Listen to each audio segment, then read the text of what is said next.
नमस्कार दोस्तों, कैसे आप सब। आज इस वीडियो में हम बात करेंगे भाई बैटरी स्टोरेज का फ्यूचर क्या रहने वाला है। क्योंकि स्टोरेज जिस हिसाब से बढ़ रहा है, जिस हिसाब से ईवी मार्केट में बहुत आ चुकी है। अभी एक कंपनी ने तो जो ट्रांसपोर्ट का व्हीकल है छोटे वाला, वो भी ईवी में निकाल दिया है, इलेक्ट्रॉनिक में निकाल दिया है। तो घरों में हमें सोलर प्लांट में बैटरी स्टोरेज चाहिए। बड़ी बड़ी इंडस्ट्री है, वो भी अपने बैकअप के लिए जनरेटर की बजाय हल्का फुल्का कट ना आए तो वहाँ भी बैटरी स्टोरेज में शिफ्ट हो रहे हैं। तो एक्चुअल में जो फ्यूचर रहने वाला है बैटरीज का, वो क्या रहने वाला है, कौन कौन सी बैटरी मार्केट में आने वाली है और किस किस प्रकार की बैटरी, क्या क्या उनका यूज़ होना चाहिए उस हिसाब से, तो वो सारी चीज़ें आज हम इस वीडियो में डिस्कस करेंगे। तो मैं संग्राम Singh SS product knowledge YouTube channel पर आपका स्वागत करता हूँ। तो चलिए शुरू करते हैं आज के इस वीडियो को। जानते हैं इसके बारे में, चैनल को सब्सक्राइब जरूर करें।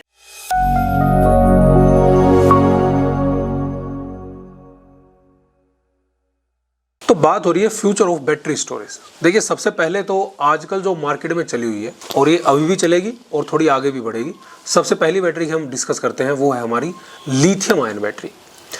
क्योंकि लेड एसिड बैटरी की अगर हम बात करें तो लेड एसिड बैटरी का जो फ्यूचर है वो बहुत कम रहने वाला है, जैसे हम मार्केट को देख रहे हैं। क्योंकि रीज़न क्या है उसका, अभी जैसे मोस्टली जो काम है वो सब ऑनलाइन जा चुके हैं। तो लेड एसिड बैटरी की एक ट्रांसपोर्टेशन की बड़ी समस्या है, क्योंकि हैवी सेगमेंट है।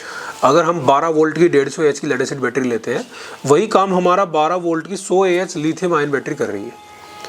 और 100 एच की लिथियम आयन बैटरी का जो वेट है वो सारा ही लगभग हमारा ऑलमोस्ट 15 kg मैक्सिमम मान के चलते हैं, 15 kg के आसपास नियर अबाउट रहता है। लेकिन जो लेड एसिड बैटरी का वेट है वो लगभग 40-50 kg तक चला जाता है। तो लेड एसिड बैटरी का जो हमें फ्यूचर दिखाई दे रहा है वो कहीं ना कहीं थोड़ा सा कम जाएगा अभी। यानी कि फ्यूचर में आपकी जो सबसे ज़्यादा बैटरी जो बिकने वाली है वो है लिथियम आयन बैटरी। उसके बाद दूसरा इसी में सेगमेंट है लिथियम आयन वाले में, लिथियम फेरिफॉस्फेट।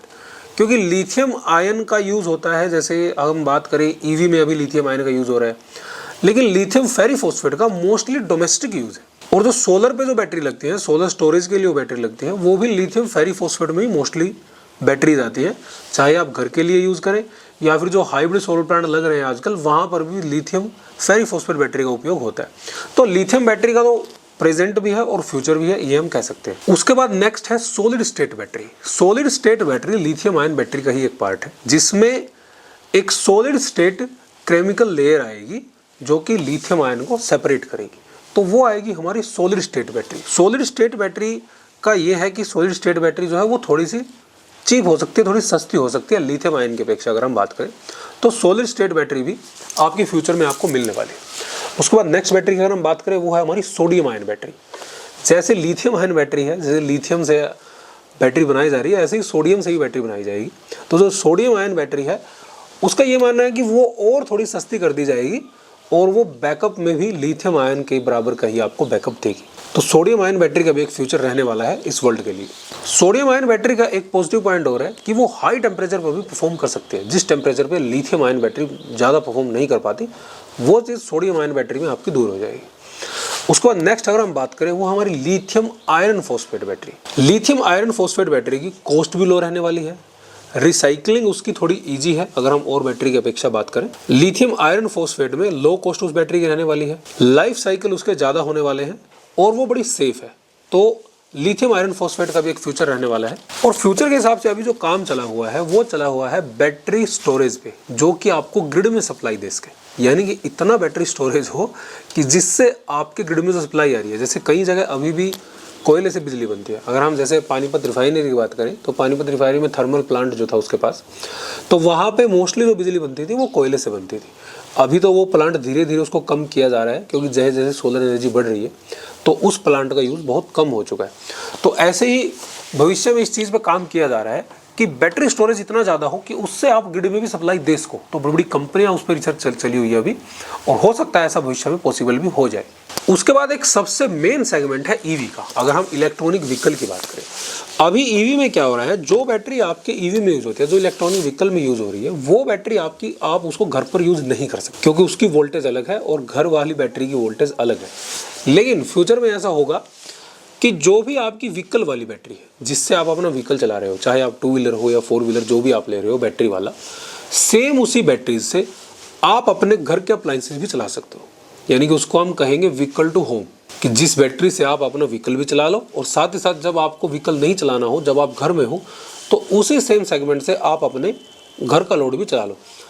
अभी एक कंपनी ने एक गाड़ी निकाली है, उस गाड़ी में ये ऑप्शन दिया गया है, उसमें जो बैटरी चार्ज होती है वो तो आपकी ग्रिड से चार्ज होगी, लेकिन बैटरी चार्ज होने के बाद उसमें आपको USB पोर्ट दे रखा है, उससे आप अपना फ़ोन वगैरह चार्ज कर सकते हो।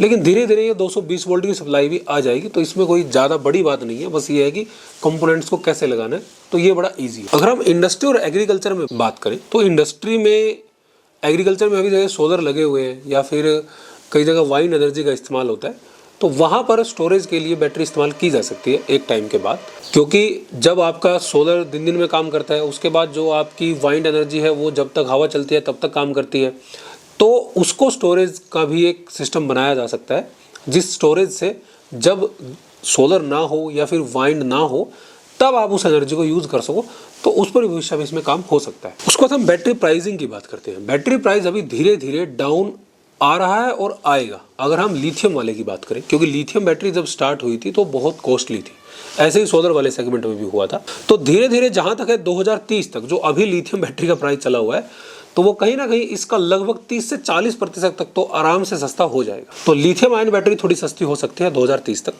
उसके बाद अगर हम बात करें सोडियम आयन बैटरी की, तो सोडियम आयन बैटरी की जो कॉस्ट है वो लिथियम आयन बैटरी से कम ही रहेगी, तो वो एक ऑप्शन इसमें बेहतर खुल जाएगा। और जो सोलर पे बैटरी लगती है, जो घरों में जो बैटरी लगती है जिसको हम लिथियम फेरिफॉस्फेट मोस्टली जो बैटरीज है, तो वो जब लिथियम आयन सस्ती होगी तो लिथियम फेरिफॉस्फेट भी आपकी थोड़ी सस्ती आ जाएगी।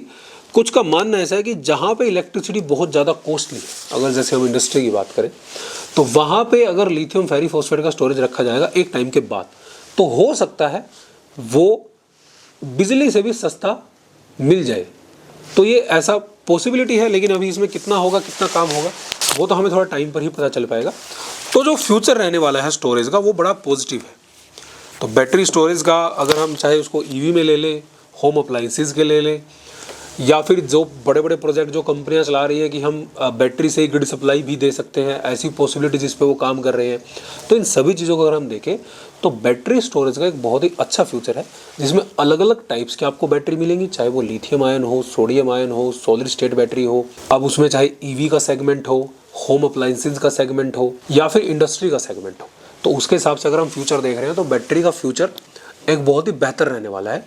और जहाँ तक है प्राइसिंग भी धीरे धीरे डाउन है। जैसे ही नई टेक्नोलॉजी आती है तो उसका प्राइस थोड़ा हाई रहता है, लेकिन धीरे धीरे समय के अनुसार फिर वो धीरे धीरे कम होता चला जाता है। तो भाई ये थी आज की वीडियो। अगर आप कोई प्रोडक्ट लेना चाहते हैं जिसमें आप solar VFD controller, battery less inverter या अन्य कोई भी प्रोडक्ट, तो ये हमारा नंबर दिया गया है, आप हमें व्हाट्सअप कर सकते हैं, या फिर आप हमारी वेबसाइट getpowersolution.com पर जाएँ, वहाँ से भी आप परचेज कर सकते हैं। हमारे चैनल को देखते रहिए, सब्सक्राइब जरूर करें। बहुत बहुत